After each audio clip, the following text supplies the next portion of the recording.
Alors la France va en livrer plusieurs centaines et certains parlent déjà d'un game changer, comprenez une arme qui pourrait changer la donne pour l'armée ukrainienne. AASM pour armement air-sol modulaire, ces bombes qui sont utilisées par l'armée française depuis 2008. Alors comment marchent-elles ces bombes 2ASM? Elles sont en fait posées à l'avant et à l'arrière d'une bombe classique. Ça peut aller de 250 à 1000 kilos et c'est un dispositif avec un kit de guidage qui va permettre d'augmenter sa portée, l'augmenter, vous le voyez, jusqu'à 70 km. Le système, qui en plus d'être autonome, est insensible au brouillage. C'est un point stratégique pour ne pas être repéré par les troupes russes. Pour Kiev et à l'intérieur, il y a également un système infrarouge qui lui permet de toucher une cible, même en mouvement, et cela en la détectant grâce à l'imagerie thermique quand l'ogive est guidée par un laser. Alors concrètement, ce dispositif, il va permettre de lancer des bombes même en plein vol, même à basse altitude, même dans un terrain accidenté, de manière assez précise et permettre donc des frappes aériennes sur des cibles clés en se protégeant des radars russes. Alors ce système, pour le moment, il est utilisé par l'armée française avec les Mirages et les Rafales. Pas question pour le moment d'en livrer en tout cas à l'armée ukrainienne, mais la bombe aurait été adaptée à l'armée au modèle soviétique. On a Sébastien Lecornu qui nous dit en tout cas que la France en envoie 50 unités de Hammer, c'est l'autre nom de cette bombe, par mois. On pourrait donc arriver à 600 bombes 2ASM d'ici la fin de l'année. Ça inquiète la Russie puisqu'on a une chaîne Telegram pro-Kremlin qui s'appelle Russian Military qui décrit cette bombe comme la plus grande menace actuelle.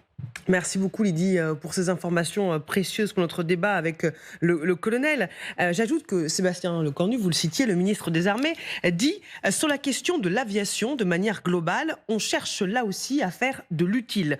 Pour être transparent, je ne l'ai jamais dit publiquement, la livraison de Mirage 2000, dont on a peu, et dont le MCO maintien en conditions opérationnelles présenterait des défis terriblement compliqués, on a préféré démarrer la formation généraliste des pilotes. Mais on ne s'est pas arrêté là. On a préféré mettre de l'argent et de l'ingénierie sur l'adaptation justement de ces bombes dites 2ASM, armement air-sol modulaire, sur des générations d'avions soviétiques Sukhoi et MiG que les Ukrainiens ont déjà, plutôt que de faire un coup uniquement autour des Mirages. Est-ce que vous êtes d'accord avec cette analyse C'est le ministre qui a parlé, donc on ne le contredit pas. Non, ce que je veux dire, c'est que au départ, la firme Dassault, qui donc construit les Mirages et les Rafales, ne voulait que ce missile ne soit que tiré par des Mirages et des Rafales. Pourquoi ? C'est des questions d'export, si vous voulez. Et donc, il y a des pays à qui on a vendu ces missiles, ces bombes guidées, qui sont le Qatar, le Maroc et d'autres, l'Égypte, et à qui, évidemment, on a vendu également nos avions. Donc si aujourd'hui, on fait un kit d'adaptation à des avions de type russe, si vous voulez, ça va poser des problèmes aussi dans les conditions d'export. Alors, je ne vais pas être bassement matériel, mais quand même, une des conditions pour fabriquer des armements, faut déjà les exporter pour avoir de l'argent, si vous voulez. Parce que, si vous voulez, à moins d'être en économie de guerre, mais je dirais de guerre et de l'affaire, où on ne travaille que pour notre armée et tout ça, si on veut que nos armements soient vendables, il faut encore que les affaires d'adaptation sur les uns sur les autres soient réglées avec l'industriel. Donc ce que dit le ministre, très bien, je pense que Dassault a dû être... Dassault est content de vendre ses avions, et puis même s'il a eu du mal au départ à les vendre, je pense que le game changer, si vous voulez, oui, dès lors que les Ukrainiens auront gagné la supériorité aérienne, au moins localement. Et c'est ce qu'ils sont en train de faire, en abattant, semble-t-il, beaucoup d'avions, même si ces avions restent encore en nombre limité par rapport aux capacités globales de l'arme aérienne russe. C'est quand même pas rien, notamment d'avoir abattu l'équivalent de l'AWACS russe, dont on a parlé tout à l'heure.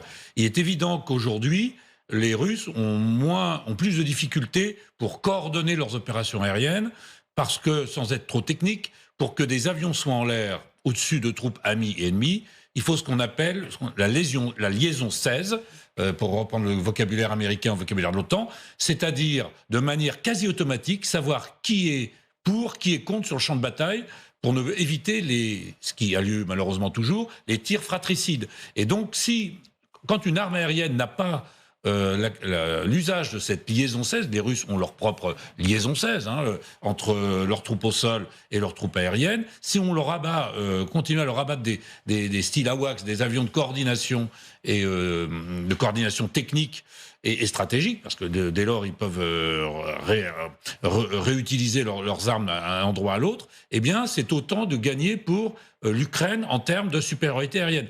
Et je pense que si les Ukrainiens arrivent de manière astucieuse, grâce aux moyens qu'on leur fournit, à avoir une certaine supériorité aérienne, peut-être pas globale, mais au moins sur certains endroits, notamment là où ils ne l'ont pas, c'est-à-dire sur le front. Parce que le problème, si vous voulez, on a parlé de la mer Noire tout à l'heure, du pont de Kerch, et puis on pourra parler également d'autres endroits du front. Le front principal pour l'Ukraine, c'est quand même là, c'est autour d'Avdiivka.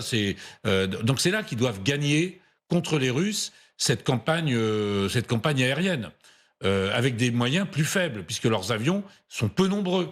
Et donc, ils sont obligés, eux, de ne pas trop les risquer. Les Russes, ils ont beaucoup d'avions, donc ils peuvent aller au-delà de leur zone de confort, et ils en souffrent. Les Ukrainiens, eux, non. Ils n'ont pas le droit de perdre d'avion, puisqu'ils en ont trop peu déjà. Il faut rappeler que l'aviation russe a détruit une grande partie de l'aviation ukrainienne au début de la guerre, et que les Ukrainiens, malgré des renforts des Polonais notamment, et des pays de l'Union européenne qui avaient, de par leur héritage du pacte de Varsovie, des avions et des hélicoptères, ont refourni l'Ukraine, mais de manière assez limitée. C'est une manière de dire à Kiev, les mirages, on oublie ? Ah ben non, je pense que dès lors que... Parce que là aussi, le problème de Dassault, c'est quoi ? Quand un Mirage aura été abattu par les Russes, si vous voulez, même les Mirage 2000 qui sont assez anciens, c'est quand même des avions assez qu'on exporte, si vous voulez. Donc il y a aussi une rivalité technologique. Les Taurus, pourquoi est-ce que les Taurus, les Allemands veulent pas les livrer aux Ukrainiens ? C'est qu'ils ont une confiance limitée dans les capacités des Ukrainiens. Enfin, si vous voulez, et surtout, ils ne voudraient pas que les Russes en récupèrent un intact. Ce qui a peu de chances d'arriver. Les léopards, les Allemands donnaient des léopards 1 plutôt que des léopards 2. Quand ils ont vu un léopard 2 sur le champ de bataille là, récupéré par les Russes, ça ne leur a pas fait plaisir. Donc, si vous voulez, les armées européennes, elles ont leur propre industrie. Elles ne veulent pas, si vous voulez, aveuglément donner des matériels qui sont vitaux pour leur propre défense. Rapidement, Marina, avant qu'on parle d'ingérence russe, c'est un thème important.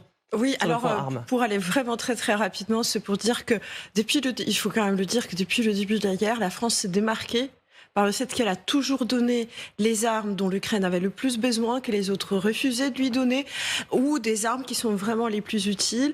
Je pense que ces bombes-là, c'est pas un game changer en soi, mais elles peuvent vraiment faire un grand malheur si le système de protection aérienne sur le front, du côté russe, est extrêmement fragilisé. Là, c'est exactement les besoins ukrainiens, ça peut faire un malheur. Et surtout, pour aller encore plus vite, pour tout ce qui est Mirage et d'autres armes, je pense que la France, elle a déjà montré son leadership depuis un certain temps. Je pense que là, vraiment, la France, elle veut marquer le pas, elle veut vraiment prendre la place d'un pays allié leader, si vous vouliez, un pays allié qui fédère d'autres alliés pour apporter à l'Ukraine précisément ce dont elle a besoin. Stéphane. Oui, c'est un game changer, mais est-ce que c'est le game changer qu'il faut maintenant ? Il aurait fallu ce game changer au moment où commençait la contre-offensive ukrainienne. Alors on peut espérer qu'il y aura d'autres contre-offensives et qu'à ce moment-là, le fait d'avoir des armes telles que ces bombes sera utile parce que c'est sur le front. Le problème, si vous voulez changer le jeu en Ukraine, il faut changer la situation sur le front, pas uniquement envoyer interminablement des missiles sur la Crimée qui sont des piqûres d'épingle à l'échelle d'un pays comme la Russie. Donc c'est ça le problème, c'est le game changer, mais c'est pas le moment. Yuri. Avec la livraison de F-16 et l'ensemble des missions que pourront prendre ces avions-là, et effectivement les succès comme la destruction des A-50, etc., et la fragilisation du système de défense antiaérien russe, on peut espérer que les Ukrainiens soient capables, avec de l'entraînement, de la synchronisation, créer des bulles de supériorité locale pour leurs avions, pour leurs F-16, pour à la fois supprimer et détruire les défenses antiaériennes dans ces zones-là et permettre justement aux avions équipés de 2SM de envoyer des bombes qui sont très précises, de frapper les positions fortes des Russes, qui apporterait un soutien quand même énorme aux forces armées ukrainiennes, qui pourraient avoir quelque chose qui se rapprocherait de... On a une position défensive russe, on ne peut pas l'approcher autrement qu'avec une frappe rapide par l'aviation. Cette frappe est faite, les avions repartent, et ensuite les forces ukrainiennes peuvent avancer avec un peu moins de danger face à elles.